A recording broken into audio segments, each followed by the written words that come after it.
अध्याय 10 आत्मिक मल्लयुद्ध की तैयारी सुरक्षा। आत्मिक मल्लयुद्ध की तैयारी आत्मिक मल्लयुद्ध के लिए तैयारी आवश्यक है। बिना तैयारी के युद्ध नहीं जीता जा सकता। को हमला करने के लिए पहली तैयारी। हमारा युद्ध शत्रु शैतान उसकी सेनाओं से है। युद्ध क्षेत्र प्रथम हमारा स्वयं का मन है। जैसे शैतान अपने दुष्ट गढ़ स्थापित करके रखता है, इन गढ़ों पर सर्वप्रथम हमला करना है और उन्हें ध्वस्त करना आवश्यक है। दूसरा क्षेत्र है संसार, जिसमें शैतान की गुलामी में पड़े हुए लोग हैं। शैतान के विरुद्ध युद्ध के लिए परमेश्वर की सेना विश्वासियों का समूह अर्थात कलीसिया है। परमेश्वर का मार्गदर्शन प्राप्त करें। परमेश्वर ने हमें मेल मिलाप की सेवा और मेल मिलाप का वचन सौंपा है। दूसरा कुरिन्थियों 5:18-19। परमेश्वर हमसे व कलीसिया से यह चाहता है कि मनुष्यों व उसके साथ मेल मिलाप कराए। जब हम आत्मा में चलते हैं तो हम अपने युद्ध के हथियारों का उचित प्रयोग करना सीख जाते हैं। परमेश्वर हमें करने के लिए कुछ कार्य देता है। हमको अपना कार्य याद रखने में सावधान रहना है, क्रूस पर देखना है और शैतान की पराजय को भी देखना है। तब हमें उसी आधार पर युद्ध करने के लिए बढ़ना है जैसे प्रभु अगुवाई करें। हमारा कार्य यह नहीं कि हम परमेश्वर से प्रार्थना करें कि वह उनका उद्धार करे जिनकी हम चिंता करते हैं। उनको बचाने के लिए यीशु ने पहले ही अपना लहू बहा दिया है। अब उसने हमें मेल मिलाप की सेवा और वचन दिया है। अतः हमें खोए हुओं को बचाने के लिए इन हथियारों का प्रयोग करना चाहिए। आओ हम बाहर जाएं और यह करें। हम असहाय नहीं, हमारे हथियार कार्य करेंगे। दूसरा, परमेश्वर की सहायता करें। इसे अपनी प्रार्थना बनाओ प्रभु यीशु के नाम में और उन दृढ़ गढ़ों के विरुद्ध आता हूँ जो शैतान ने अमुक व्यक्ति के मन में बना दिए हैं। मैं उन प्रत्येक गढ़ों और प्रत्येक ऊंची ऊंची चीज को गिराता हूँ जो उसके मन में है, जो स्वयं को परमेश्वर के ज्ञान से ऊपर उठाती है।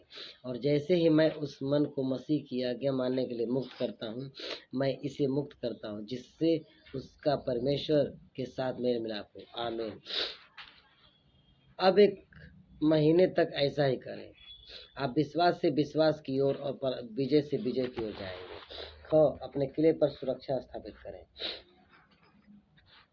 तैयारी का एक भाग अपने किले पर सुरक्षा स्थापित करना भी है।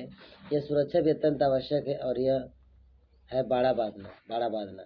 उस देश में अय्यूब नाम का एक पुरुष था। वह निर्दोष, खरा तथा परमेश्वर का भय मानने वाला था और बुराई से दूर रहता था। उसके 7 पुत्र 3 पुत्रियां हुई। फिर उसके पास 7,000 भेड़े, 3,000 ऊँट, 500 जोड़े बैल, 500 गदहियां और तथा बहुत से नौकर चाकर थे। वह पूर्व के लोगों में सबसे बड़ा था।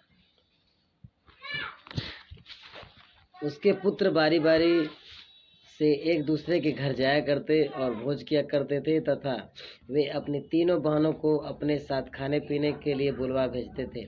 जब जब भोजों के दिन का क्रम समाप्त हो जाता तब तब अय्यूब उन्हें बुलवा कर पवित्र करता और बड़े तड़के उठकर उन सबकी गिनती के अनुसार होम बलि चढ़ाता था, क्योंकि अय्यूब सोचता था संभवतः मेरे पुत्रों ने पाप किया हो और अपने मन में परमेश्वर की निंदा की हो। अय्यूब निरंतर इसी प्रकार किया करता था। एक दिन यहोवा परमेश्वर के पुत्र के सामने उपस्थित हुए। उनके साथ शैतान भी आया। तब यहोवा ने शैतान से पूछा, तू कहाँ से आया? शैतान ने यहोवा को उत्तर दिया, पृथ्वी पर इधर उधर घूमते घूमते फिरते और डोलते डालते आया। यहोवा ने शैतान से क्या तूने मेरे दास अय्यूब पर ध्यान दिया है?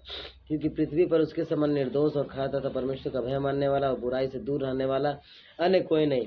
तब शैतान ने यहोवा को उत्तर दिया, क्या अय्यूब परमेश्वर का भय और कारण मानता है? क्या तूने उसके तथा उसके घर के और जो कुछ उसका उसके चारों ओर बाड़ा नहीं बांधा? तूने उसके हाथ के काम पर आशीष दी है और देश में उसकी संपत्ति बढ़ गई है। अय्यूब 1:9-10। परमेश्वर ने बाड़ा बांधा। शैतान ने चिन्हित किया कि परमेश्वर ने अय्यूब के चारों तरफ बाड़ा बांधा है, उसके परिवार के चारों तरफ और उसके कुछ उसके पास है, उसके चारों तरफ। परमेश्वर ने प्रत्येक विश्वासी के चारों तरफ बाड़ा बांधा, प्रत्येक विश्वासी के परिवार के चारों तरफ और जो कुछ प्रत्येक विश्वासी के पास है उसके प्रत्येक तरफ बाड़ा बांधा है। एक बाड़ा विश्वासी के चारों तरफ। परमेश्वर ने विश्वासियों के आत्मा, प्राण, देह के चारों तरफ एक बाड़ा बांधा है। उसने विश्वासी के आत्मिक जीवन के चारों तरफ एक बाड़ा बांधा है। उसने निम्नलिखित के चारों तरफ एक बाड़ा बांधा है। विश्वासी की परमेश्वर के साथ सहभागिता, विवेक, प्रार्थना का जीवन, बाइबल अध्ययन का जीवन, सुसमाचार प्रचार, चरित्र, आत्मिक सेवा, परमेश्वर को देना, आराधना, आत्मिक वरदान, संसार के प्रति व्यवहार दृष्टिकोण, वचन के प्रति व्यवहार दृष्टिकोण, पाप के प्रति दृष्टिकोण, स्वयं के प्रति व्यवहार दृष्टिकोण, हानि के प्रति व्यवहार दृष्टिकोण, अधिकारियों के प्रति व्यवहार तथा विश्वासी के जीवन के अन्य क्षेत्रों पर।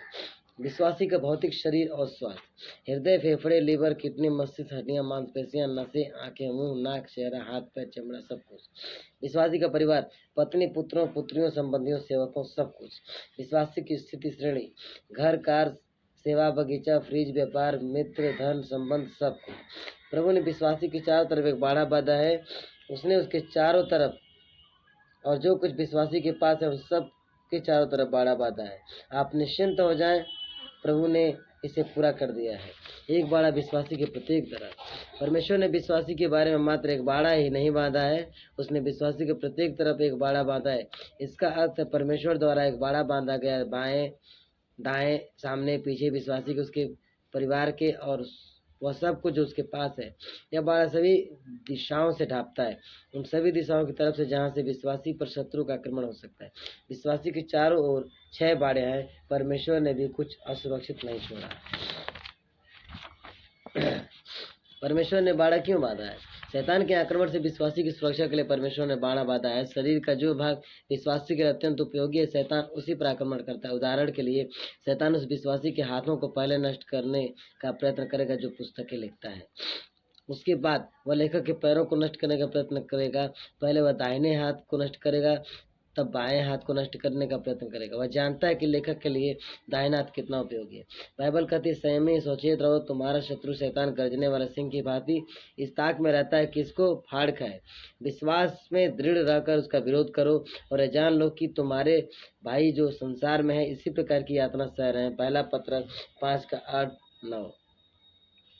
शैतान जिस भाग को असुरक्षित पाता है उस पर हमला करता है, और जिस भाग को सुरक्षित पाता है वहां से चला जाता है। परमेश्वर ने विश्वासी, उसके परिवार और जो कुछ उसके पास है सबके चारों ओर बाड़ा बांधा है। विश्वासी बाड़ा बांधे। परमेश्वर ने मनुष्यों के चारों तरफ, उसके परिवार और जो कुछ उसके पास है सब कुछ के चारों तरफ बाड़ा बांधा है। उसने इसे पूरा कर दिया है, परंतु विश्वासी के लिए भी आवश्यक है कि वह बाड़ा बांधे।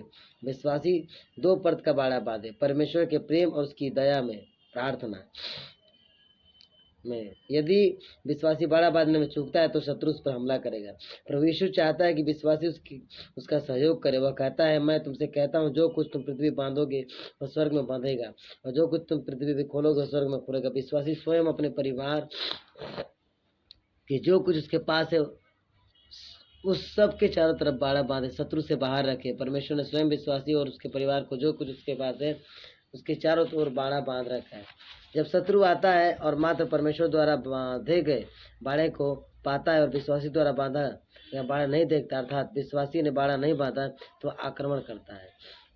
शिकवा के पुत्रों को दुष्टात्मा ने उत्तर दिया, यीशु को मैं जानती हूँ और पौलुस को भी जानती हूँ, पर तुम कौन हो?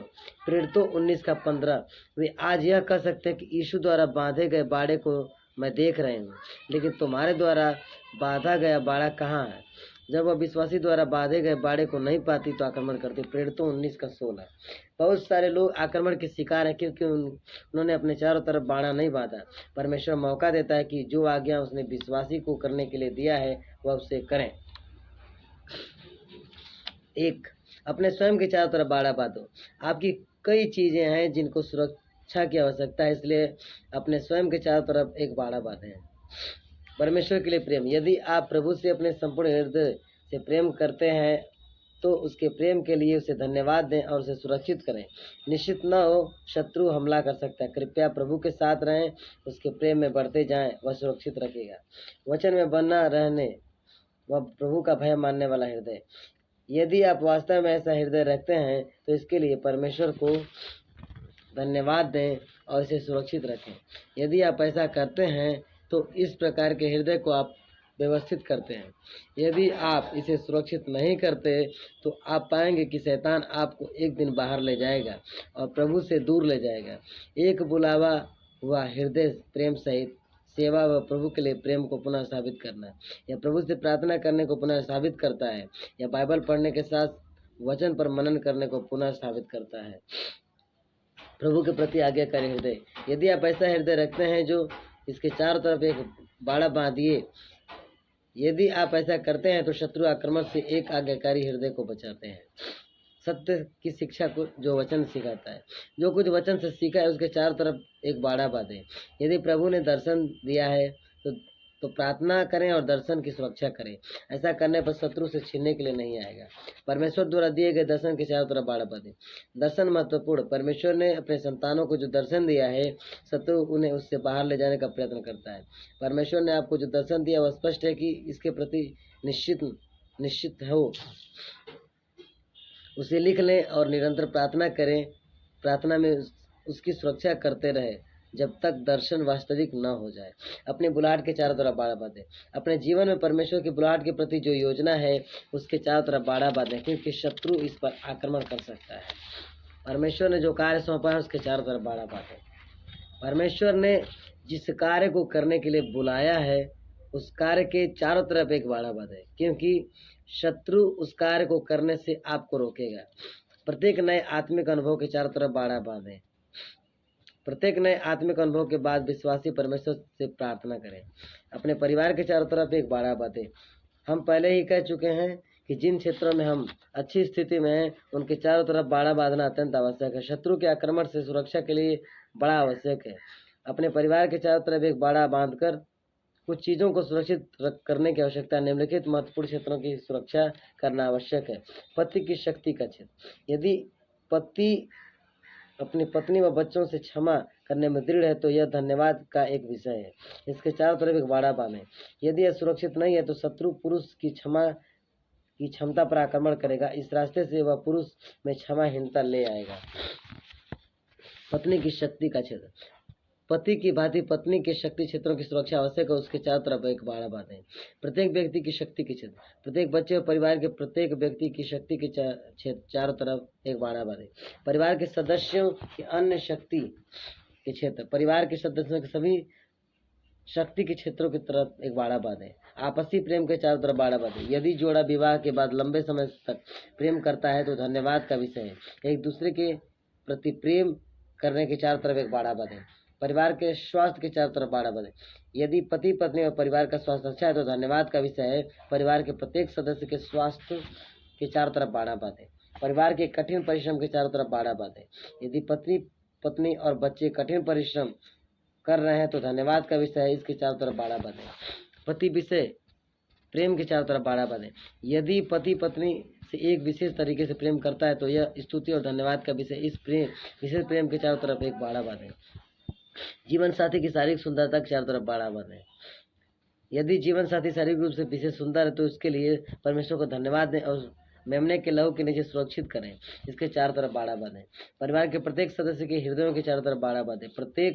परिवार के प्रत्येक सदस्य के हृदय के चारों तरफ एक बाड़ा बांधे। शत्रु के आक्रमण से हृदय को सुरक्षित करें। पति पत्नी की आपसी विश्वास योग्यता के चारों तरफ बाड़ा बांधे। पति की अपनी पत्नी के प्रति और पत्नी की अपने पति के प्रति विश्वास योग्यता को सुरक्षित करने की आवश्यकता है। इसके चारों तरफ बाड़ा बांधे। पति पत्नी की यौन संबंध के चारों तरफ बाड़ा बांधे। यदि पति पत्नी यौन जीवन में परिपूर्णता पाते हैं तो यह धन्यवाद का विषय। सुरक्षित करें। इसके चारों तरफ एक बाड़ा बांधे। यह प्रभु का एक वरदान है जो बहुत सारी आशीषें ले आता है। परिवार की आवासीय सुविधा के चारों तरफ बाड़ा बांधे। यदि परिवार आवासीय सुविधा प्रदान करता है तो इसे सुरक्षित करें, क्योंकि शत्रु बहुत सारी चीज़ों की मांग करने वाले मेहमानों को ले आता है, जिसके द्वारा हताश आती है, जो शत्रु का हथियार है। अपनी संपत्ति के चारों तरफ एक बाड़ा बांधे। संपत्ति को असुरक्षित रखना मूर्खता है। परमेश्वर अय्यूब की संपत्ति के चारों तरफ बाड़ा बांधने के प्रति सावधान था। उसने आपकी संपत्ति के चारों तरफ बाड़ा बांधा है, जैसे परमेश्वर ने पूरा किया है वैसे ही आप भी उठें और अपनी संपत्ति के चारों तरफ बाड़ा बांधें। अपनी संपत्ति के चारों तरफ बाड़ा बांधने के लिए आपको जानने की आवश्यकता है कि आपके पास क्या है। मेरी सिफारिश है कि आप अपनी संपत्ति की प्रत्येक वस्तु को लिख लें।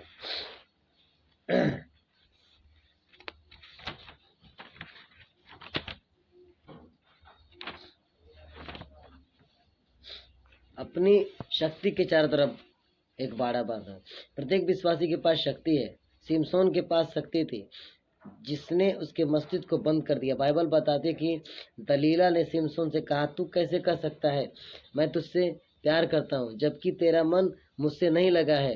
तूने 3 बार मुझे धोखा दिया है और अपने महाबल का भेद मुझे नहीं बताया है। फिर ऐसा हुआ कि उसने प्रतिदिन बातें करते हुए उसे इतना आग्रह किया कि उसके नाक में दम आ गया। तब जो कुछ उसके मन में था उसने उस स्त्री से कह दिया, मेरे सिर पर उस तरह कभी नहीं फिरा है, क्योंकि मैं अपनी माता के गर्भ से ही परमेश्वर का नाजीर हूँ। यदि मेरा सिर मुड़ा दिया जाए तो मेरा बल जाता रहेगा और मैं बलहीनों का साधारण मनुष्य सा हो जाऊंगा। जब दलीला ने देखा कि उसने अपने मन का भेद मुझसे कह दिया है तो उसने फलिश्तियों के सरदारों के पास कहला भेजा, एक बार फिर आओ, क्योंकि उसने अपने मन का सब भेद मुझे बता दिया है। तब फलिश्तियों के सरदार अपने हाथों में रुपए लिए हुए उसके पास आए। उस स्त्री ने उसे अपने घुटनों पर सुला दिया और एक मनुष्य को बुलवा कर उसके सिर के 7 लटें मुड़वा डाली। तब वह उसको सताने लगी क्योंकि उसका बल जाता रहा। तब उसने कहा, हे सिमसोन, फलिश्ती तेरी घात में है। तब उसने नींद से जाकर कहा, मैं पहले की तरफ बाहर जाकर झटकूंगा, स्वतंत्र हो जाऊंगा। परंतु वह न जानता था कि यहोवा उसके पास से चला गया है। तब फलिश्तियों ने उसे पकड़कर उसकी आंखें निकाल डाली। फिर वे उसे गाजा को ले गए और उसे पीतल के जंजीरों से जकड़ दिया और बंदीगृह में वह चक्की पीसने लगा। न्यायों 16 का 15 से 21। सिमसोन ने अपने सामर्थ्य के चारों तरफ बाड़ा नहीं बांधा था, इसलिए शैतान के आक्रमण का शिकार हुआ। हम पहले ही कह चुके हैं कि प्रत्येक विश्वासी के पास शक्ति है। यह सामर्थ्य है स्पष्ट दर्शन, स्पष्ट सोच विचार, स्पष्ट निर्णय, उपलब्धता दूसरों को परमेश्वर के पास ला सकता है। एक टीम बनाकर दूसरों की अगुवाई कर सकता है। गाना बजाना, धन कमाना। सेवकाई का वरदान, प्रेरित, भविष्यवक्ता, प्रचारक, पास्टर, शिक्षक। आत्मिक वरदान, वचन का ज्ञान, राज्य का वचन, भविष्यवाणी, अन्य भाषा का अनुवाद, विश्वास, चंगाई और आश्चर्य कर्म। वृद्धि का वरदान, भविष्यवाणी, शिक्षा, संबंध बनाना, दया, प्रोत्साहन, सहायता और दान देना। मसीह चरित्र में विशेष विकास, प्रेम, शांति, धैर्य, दया, भलाई, विश्वास योग्यता, दुख उठाना। भौतिक रूप से अच्छा दिखना, यादाश्त, बहुत उच्च विकसित मस्तिष्क, दृढ़ आज्ञा। इन प्रत्येक क्षेत्रों को जो शक्ति के हैं परमेश्वर के राज्य के लिए पहले उपयोग करें एवं परमेश्वर के उद्देश्य के अंतर्गत वो उपयोग करें। ये परमेश्वर द्वारा शत्रु के आक्रमण से सुरक्षित किए गए हैं, परंतु इनके चारों तरफ एक बाड़ा बांधें, क्योंकि शैतान आपकी शक्ति को बड़ी सरलता से अपने उद्देश्य के लिए उपयोग कर सकता है। अपनी शक्ति पर आक्रमण करने हेतु शत्रु सक्रियता पूर्वक चालाकी से योजना बनाता है, जिससे कि आप उसकी सेवा में रुचि रखें। अपनी शक्ति को जानें।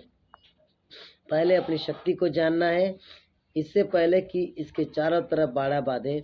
दलीला ने सिमसोन से कहा, कृपा करके मुझे बता कि तेरे महाबल का भेद क्या है और किस प्रकार तुझे वश में करके यातना दी जा सकती है। न्यायों 16 का 6। प्रत्येक विश्वासी जो अपनी शक्ति को नहीं जानता परमेश्वर से पूछे, मेरे प्रभु मुझे बता मेरी शक्ति कहाँ है।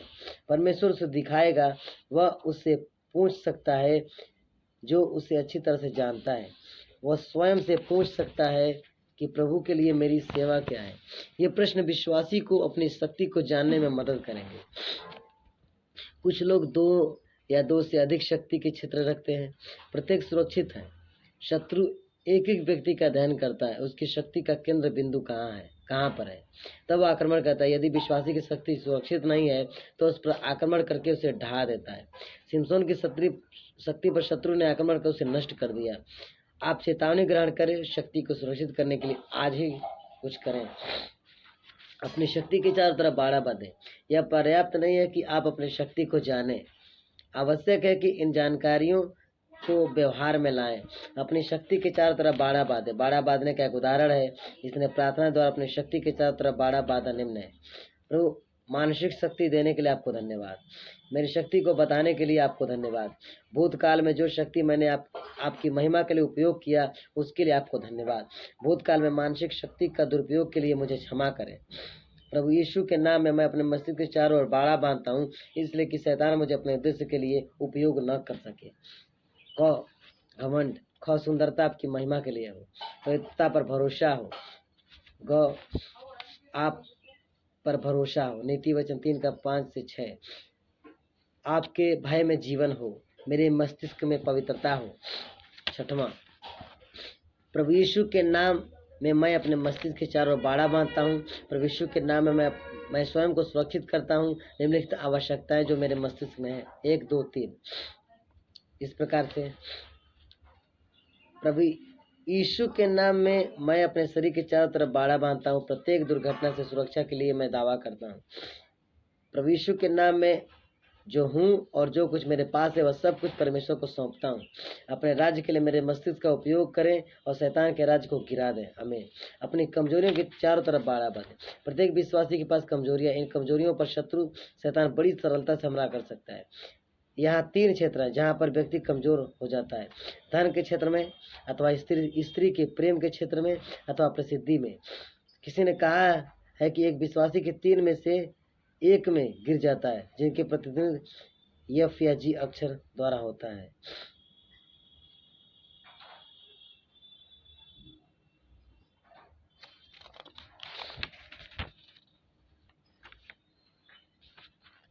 एफ फीमेल फेम, अथवा अक्षर जी द्वारा, जी गोल्ड, गर्ल्स ग्लोरी।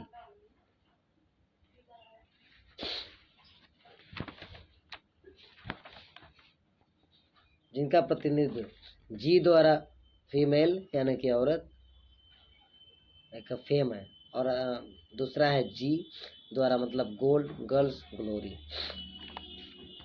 मेरा बिंदु मुझे स्पष्ट करने दीजिए।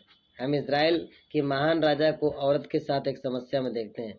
वह धन की परीक्षा में नहीं पड़ा अथवा प्रसिद्धि की परीक्षा में नहीं पड़ा, उसकी समस्या स्त्री थी। साउल ने दाऊद से प्रेम नहीं किया, बल्कि वह उसे मार डालना चाहता था।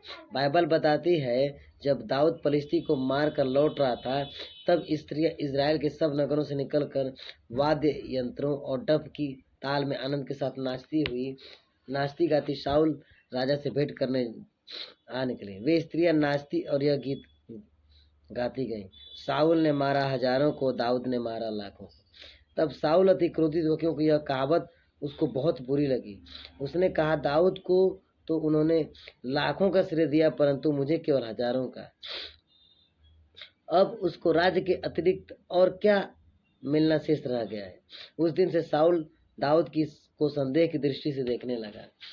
दूसरे दिन ऐसा हुआ कि परमेश्वर की ओर से एक दुष्ट आत्मा साउल पर प्रबलता से उतरी और वह अपने घर के बीच में चिल्लाने चीखने लगा। साउल के हाथ में भाला था और दाऊद प्रतिदिन सामान अपने हाथ से बीड़ा बजा रहा था। तब साउल ने यह सोचकर भाला फेंककर मारा कि मैं दाऊद को दीवार में भेद दूं, परंतु दाऊद उसके सामने से दोनों बार हट गया। इससे साउल दाऊद से डरने लगा, क्योंकि यहोवा दाऊद के साथ था, परंतु साउल के पास से अलग हो गया था।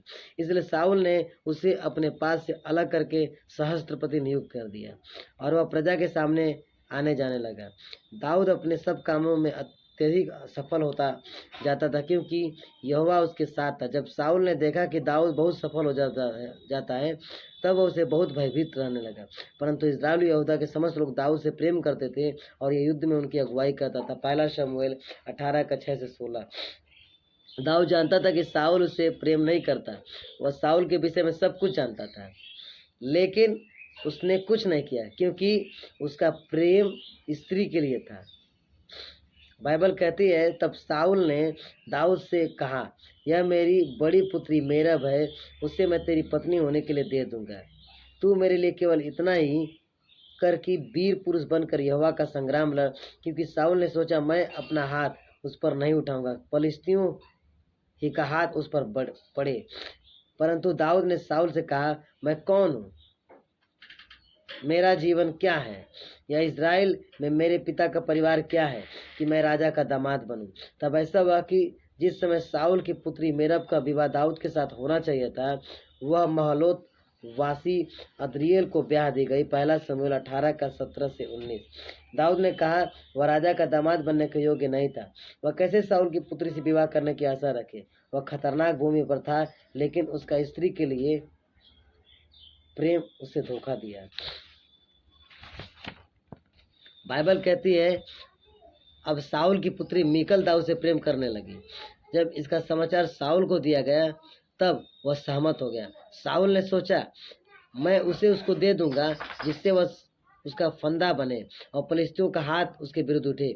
इसलिए साउल ने दाऊद से कहा आज यह तेरा दूसरा अवसर है कि तू मेरा दामाद बने। तब साउल ने अपने कर्मचारियों को आदेश दिया दाऊद से गुप्त रूप से कहो सुन राजा तुझसे प्रसन्न है और उसके सब कर्मचारी तुझसे प्रेम करते हैं, इसलिए तू राजा का दामाद बन जा। तब साउल के कर्मचारियों ने दाऊद के कानों में यह बात कही, परंतु दाऊद ने उत्तर दिया मैं तो निर्धन हूँ और नगण्य समझा जाता हूँ। उस दशा में क्या तुम्हारी दृष्टि में राजा का दामाद बनने कोई छोटी बात मालूम पड़ती है?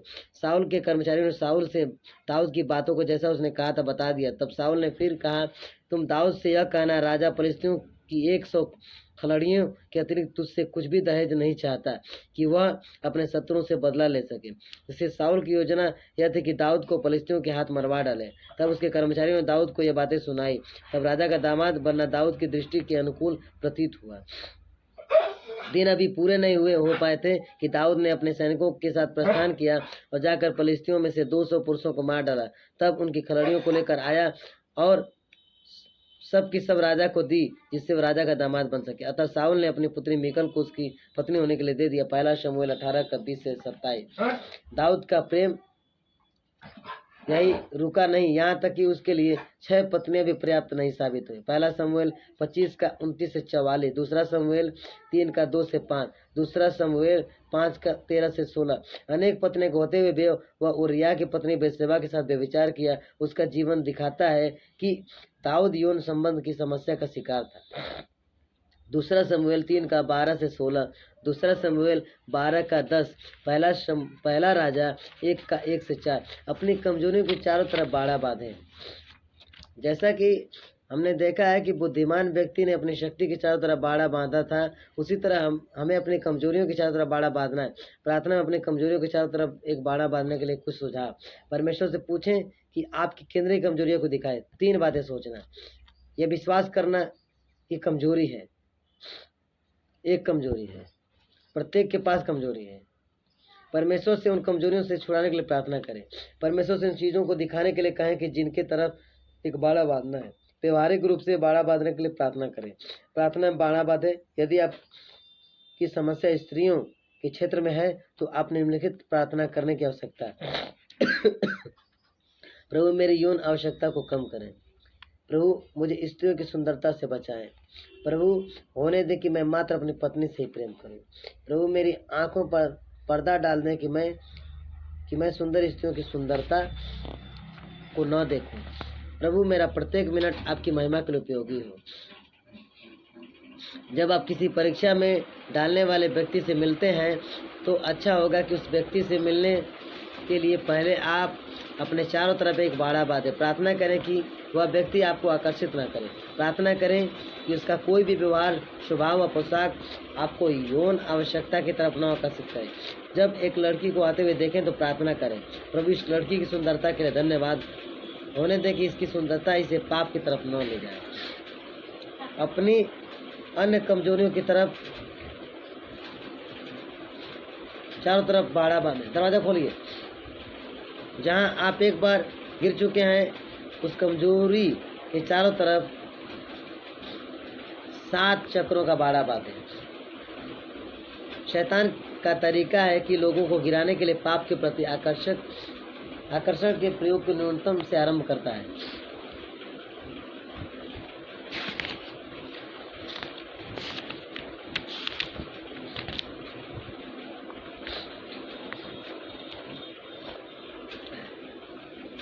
अपने मन में से चारों तरफ बाड़ा बांधे।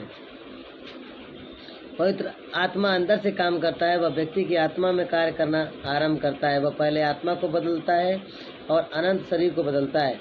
शत्रु अपना कार्य बाहर से आरंभ करता है और तब अंदर जाता है। शुद्ध हृदय परमेश्वर के विचार पर सोचता है और विश्वासी को परमेश्वर की बुलाहट चुनाव के तरफ ले आती है।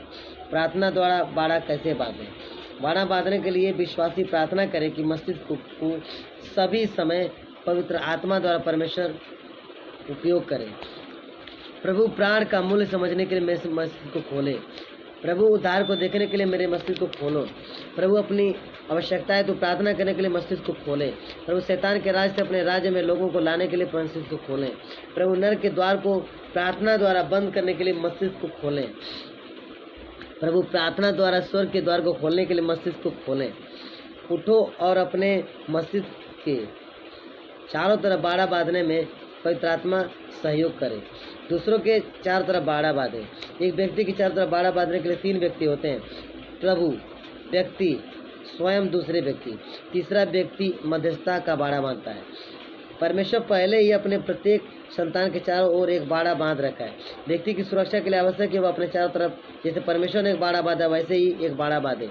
यदि वह ऐसा नहीं करता तो शत्रु आक्रमण करेगा। यदि बाड़ा बांधने में कोई क्षेत्र छूट जा गया है तो शत्रु उसे देखेगा, उसी क्षेत्र पर आक्रमण करेगा, क्योंकि वहाँ सुरक्षा नहीं है। मध्यस्थता का बाड़ा प्रत्येक व्यक्ति, परिवार, शहर, राष्ट्र इत्यादि के चारों तरफ बाड़ा बांधना है। प्रत्येक उन रास्तों के चारों तरफ एक बाड़ा बांधना आवश्यक है जिनसे शैतान अपना बीज व्यक्ति में बोने के लिए आता है। शत्रु बोता है जब किसान सो जाता है। बाइबल कहती है, उसने एक और दृष्टांत कहा, स्वर्ग के राज्य की तुलना उस मनुष्य से की जा सकती है जिसने अपने खेत में अच्छा बीज बोया, परंतु जब लोग सो रहे थे तब उसका शत्रु आया और गेहूं के बीज जंगली बीज बोकर चला गया। पर जब गेहूं में अंकुर निकले और बालें आई तो जंगली घास भी दिखाई दी। तब दासों ने आकर स्वामी से कहा, हे स्वामी, क्या तूने अपनी भूमि में अच्छा बीज नहीं बोया था? फिर उस जंगली घास कहाँ से आई? और उसने उनसे कहा, यह किसी शत्रु का काम है। दासों ने उससे कहा, क्या तू चाहता है कि हम जाकर उन्हें बटोर लें? किसान ने अच्छा बीज बोया, वह संभवतः पूरे दिन कार्य किया और शाम तक उसका कार्य पूरा हो गया। कौन सा एकमात्र कार्य था जो पूरा हो गया था? यह बुआई का कार्य था। दूसरा कार्य था जिसको पूरा करने की आवश्यकता थी, वह था पूरे खेत की देखभाल। जब तक शत्रु बीज बोने नहीं आया तब तक थका हुआ किसान देखभाल नहीं कर सका, कोई दूसरा उसके स्थान पर कार्य नहीं कर सका। परिणाम यह हुआ कि जब लोग सो रहे थे तब शत्रु आया। स्वयं की योजना और बोने में शत्रु ने कई घंटे लगाए। प्रातःकाल में उसका कार्य पूरा हुआ। क्या किसान द्वारा बोए गए कुछ बीजों को नष्ट किया? बिना उसने अपने कार्य को पूरा किया। शैतान शत्रु है, वह आज भी बीज बोने का कार्य कर रहा है। आवश्यकता उनकी है जो रात दिन खेत की रखवाली करें। परमेश्वर द्वारा बोए गए बीज के चारों तरफ एक बाड़ा बांधने की आवश्यकता है। परमेश्वर ने बोए गए बीज के चारों तरफ एक बाड़ा बांध रखा है, परंतु शैतान एक कार्य करता है, वह अच्छे बीजों को नष्ट करता है और तब बुरे बीज बोता है। किसान शत्रु द्वारा की गई मिलावट को जानता है। आज उन लोगों की आवश्यकता है जो अपने चारों तरफ एक बाड़ा बांधे और दूसरों के चारों तरफ एक बाड़ा बांधे। अध्याय 11। शत्रु उसकी सेना पर हमला करे। शत्रु सेना को पहचान कर उस पर हमला करना अति आवश्यक है। सुरक्षा घेरा स्थापित करने के बाद अवश्य है कि शत्रु उसकी सेना पर हमला किया जाए। शत्रु सेना को पहचानो। एक मसीही दुष्ट आत्माओं के कार्य के स्पष्ट समझ एवं कलवरी पर उनकी वैधानिक पराजय को समझने के लिए दुष्ट आत्माओं के विषय का विशेषज्ञ बन सकता है। प्रत्येक विश्वासी शैतान उसकी दुष्ट आत्माओं पर अधिकार रख सकता है।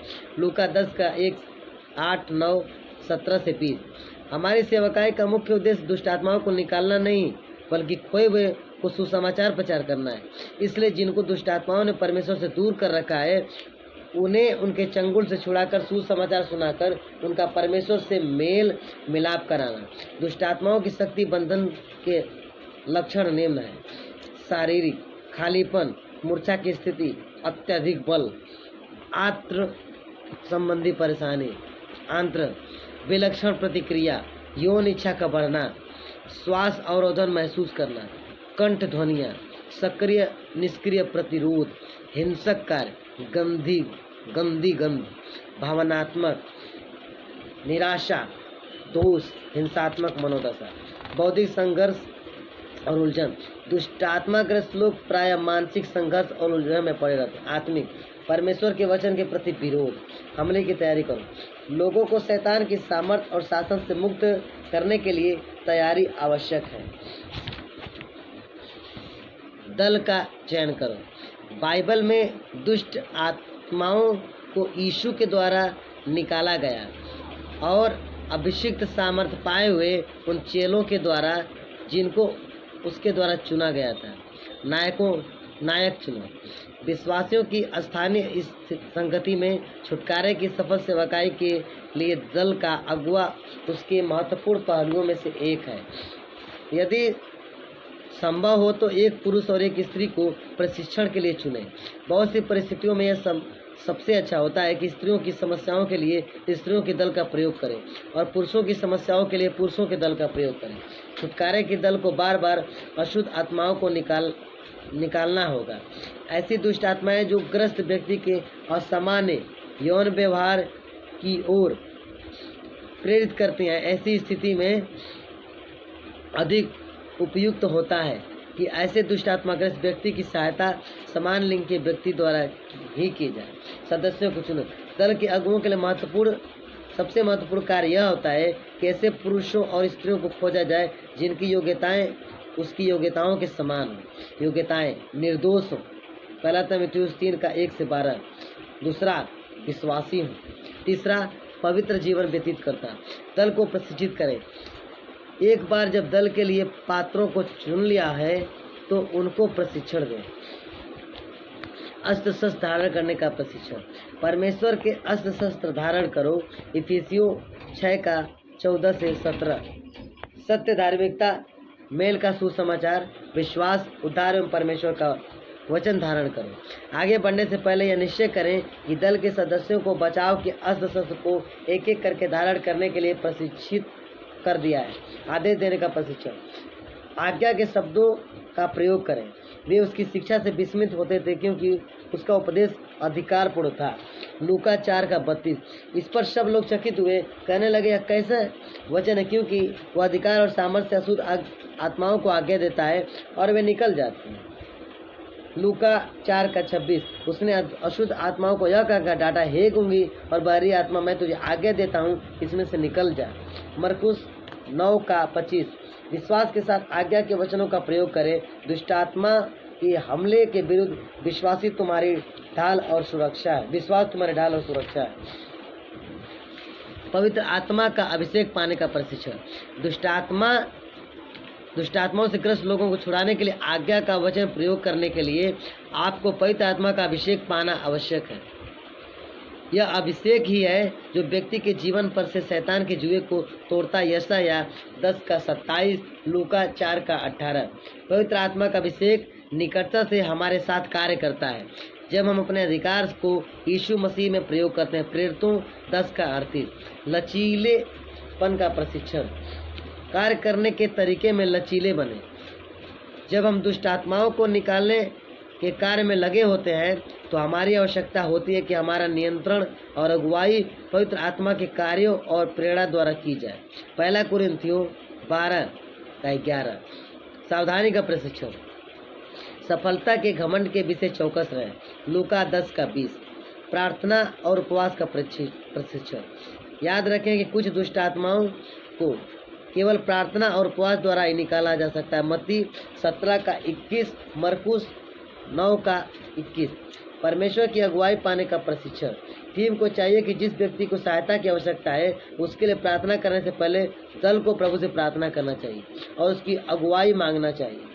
हमारे छुटकारे के दल में हमें उनकी आवश्यकता होती है जिनके पास आत्माओं को परखने का वरदान या बुद्धि का वचन है। मार्ग तैयार करें। जिनको छुटकारे की आवश्यकता है उन्हें शिक्षा सत्र में बुलाएं। तैयार करने के लिए निम्नलिखित सुझाव दें। बाइबल अध्ययन में जाएं। सिखाया जाना अविश्वास के बंधनों को तोड़ता है। यह लोगों को तैयार करता है कि वे प्रभु से प्राप्त करें। बाधक चीज़ों व संबंधों को नष्ट करें। माध्यम, तंत्र मंत्र, झल्ला, हार, ताबीज, भूत की सिद्धि के सामान्य मूर्तियाँ, चूड़ियाँ, पाँवों की छाप, राग, शरीर के किसी अंग पर बंधे हुए धागे आदि इस प्रकार की सभी सामान बाधक हैं। इन्हें नष्ट कर दें। पाप और शैतान की सब बातों को त्याग देने के लिए कहें। दूसरा कुरिन्थियों 4:2। परमेश्वर से क्षमा के लिए प्रार्थना करें। पाप से मुक्ति के लिए परमेश्वर से क्षमा मांगें। याकूब 5:16, गलतियों 3:13-14। व्यक्ति को मसीह के पास लाएं। यह आवश्यक है कि व्यक्ति को मसीह के पास लाया जाए। उससे कहें कि वह अपने पापों को मान ले पहला यूहन्ना 1:11 उसे परामर्श दें कि भविष्य में वह पाप के किसी भी क्षण में तत्काल पाप अंगीकार करने के द्वारा उससे मुक्त रहे। पवित्र शास्त्र को कंठस्थ कराएं। दुष्टात्माग्रस्त व्यक्ति के लिए प्रार्थना करने से पहले उस व्यक्ति को पवित्र शास्त्र के निम्न भागों को याद करने के लिए दें। गिनती 23:21 से 24, इब्रानियों 2:14 से 15, लूका 10:17 से 19, मरकुस 16:17, याकूब 2:19। इस बात का निश्चय करें कि उन्होंने इन पदों को याद किया, समझा और इन पर विश्वास किया। जब इन पदों को याद कर लिया गया हो और उनके बीच सेवा कार्य आरंभ हो सकता है, विजय अभिमान आरंभ करें। छुटकारे का कार्य भीड़ से अलग हटकर करें। शारीरिक रूप से सुरक्षित स्थान का उपयोग करें। प्रशंसा, स्तुति और आराधना के साथ आरंभ करें। व्यक्ति प्रभु पर विश्वास का अंगीकार करें। मैं विश्वास करता हूँ कि मुझे छुटकारा केवल यीशु मसीह ही दे सकता है। यीशु मसीह के नाम से अधिकार के साथ दुष्टात्माओं को निकालने की आज्ञा दे। दुष्टात्माग्रस्त व्यक्ति पर अपने हाथ मत रखें। विजय प्राप्त स्थानों को सुरक्षित करें। विजय के बाद कार्य समाप्त नहीं हुआ है। दुश्मन से जीती गई चौकियों पर अपनी सुरक्षा स्थापित करें। छुटकारा पाया व्यक्ति पवित्र शास्त्र को कंठस्थ करे, विश्वासी के अधिकार को समझें और छुटकारे को स्वीकार करें। पवित्र जीवन व्यतीत करें। जिन्होंने उसके विरुद्ध पाप किया है उनको क्षमा करें। साहसी बने।